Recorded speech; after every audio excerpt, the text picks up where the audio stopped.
Bonjour à tous, c'est Alex de selformation.fr et dans cette nouvelle vidéo, nous allons découvrir le concept des commentaires. Les commentaires qui permettent simplement d'ignorer une partie du code lorsque nous allons lancer notre procédure. Alors vous trouverez très régulièrement de nouvelles vidéos sur la chaîne, alors pensez à vous abonner et surtout à activer la clochette de notification afin d'être sûr de ne manquer aucune astuce et de devenir rapidement un pro d'Excel.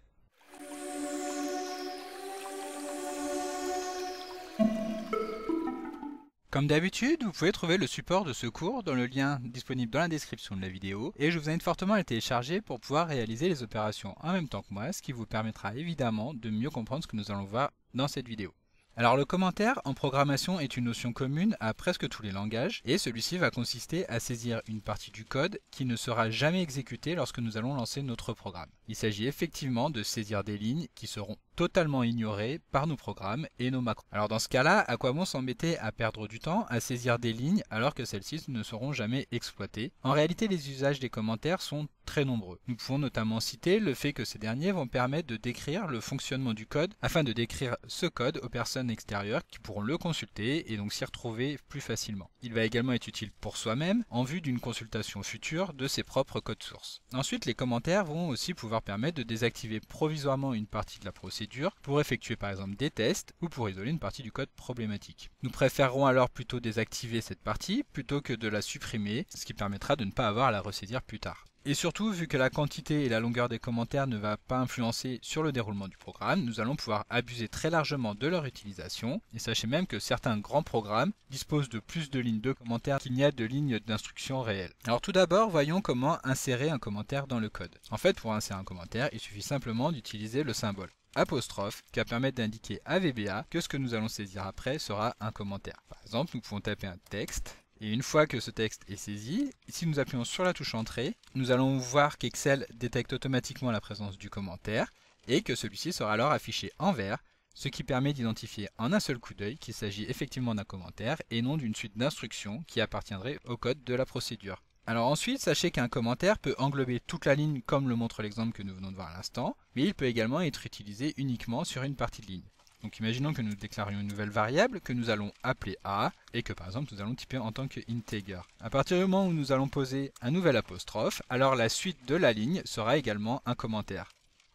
Et pour un nouvel exemple, nous allons maintenant affecter la valeur de 5 à cette variable et saisir un commentaire juste après. Alors dans ce cas-là, le commentaire va commencer directement à partir de l'apostrophe, ça nous l'avons déjà vu, et celui-ci va se terminer à la fin de la ligne. À partir de là, nous pouvons en déduire qu'un commentaire ne peut être saisi qu'en fin de ligne et jamais en début de ligne. En d'autres termes, lorsque nous avons saisi un commentaire, il sera alors impossible de saisir une instruction. Si nous saisissons par exemple A égale 6 à la suite du commentaire, Excel passera dans tous les cas cette instruction en vert et sera considérée comme un commentaire, ce qui fait que cette instruction ne sera tout simplement pas prise en compte dans le déroulement de la procédure.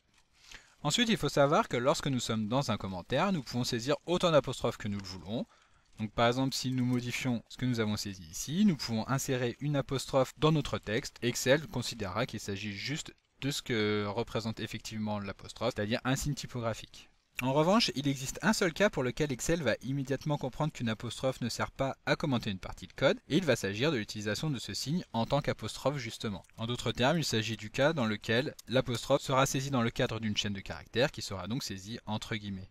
Alors évidemment, il va arriver des fois où nous allons souhaiter saisir un commentaire non pas sur une seule ligne ou une seule partie de ligne comme nous venons de le voir, mais sur plusieurs lignes. En ce cas, nous avons à disposition deux méthodes de fonctionnement qui vont permettre d'arriver à ce résultat. La première méthode va consister à saisir simplement les différentes lignes de notre commentaire en commençant chacune d'elles par un signe apostrophe. Donc par exemple, ceci est la première ligne. Puis nous allons à la ligne, nous saisissons le symbole apostrophe afin de dire que cette ligne est également un commentaire. Et ceci, nous pouvons le faire pour le nombre de lignes dont nous avons besoin. La seconde possibilité qui permet de saisir un commentaire sur plusieurs lignes va être de terminer la ligne par un tiret. Et à ce moment-là, nous allons indiquer à VBA que la ligne qui va suivre celle-ci sera également un commentaire. Et comme tout à l'heure, nous pouvons réaliser cette opération pour le nombre de lignes dont nous avons besoin. Enfin, lorsque nous allons saisir la dernière ligne, évidemment nous n'allons pas saisir le tiret, et à ce moment-là, le code pourra reprendre son déroulement normal. Ensuite, et à titre purement informatif, il faut savoir qu'il existe une seconde possibilité pour saisir un commentaire, et il s'agit plutôt que d'utiliser l'apostrophe comme nous l'avons vu jusqu'à présent, d'utiliser l'instruction rem, donc REM, puis notre commentaire. Comme vous pouvez le voir, à ce moment-là, Excel va passer notre commentaire en vert et donc nous sommes informés que Excel a bien interprété notre ligne de code comme étant un commentaire et il pourra tout simplement l'ignorer lorsque nous allons lancer la procédure. En revanche, étant donné que cette méthode est un petit peu plus complexe à saisir qu'un simple apostrophe, nous préférons toujours utiliser la première méthode. Maintenant, imaginons que nous ayons besoin de commenter plusieurs lignes en simultané, alors nous allons pouvoir utiliser une des fonctionnalités d'Excel qui permet de commenter toute une partie d'un code en un seul clic. Donc cela va être très pratique lorsque nous allons attaquer la phase de débugage par exemple, et que nous allons souhaiter ne pas exécuter une partie qui pose problème au sein d'un code. Donc imaginons cette partie-là, donc nous avons ici une boucle do while qui va s'exécuter tant que la valeur de A sera inférieure à 20. Comme nous pouvons le voir, tout à la fin de la boucle, nous allons incrémenter de 1 la valeur de 1. Par contre, ce qui va poser problème, c'est ces trois lignes ici. En effet, nous allons systématiquement réaffecter la valeur de 5, 6 et 7 à la variable A, ce qui fait que celle-ci ne passera jamais au-dessus de 20 et que nous allons donc nous retrouver dans une boucle infinie. Alors si nous souhaitons désactiver ces trois lignes en simultané, il va suffire de sélectionner celle-ci et de cliquer ici, donc dans la barre d'outils édition, sur le bouton commenter le bloc. De cette manière, comme nous pouvons le voir, les trois lignes sont maintenant commentées. Et nous pouvons sans problème lancer la procédure pour constater qu'Excel va effectivement afficher la valeur de A.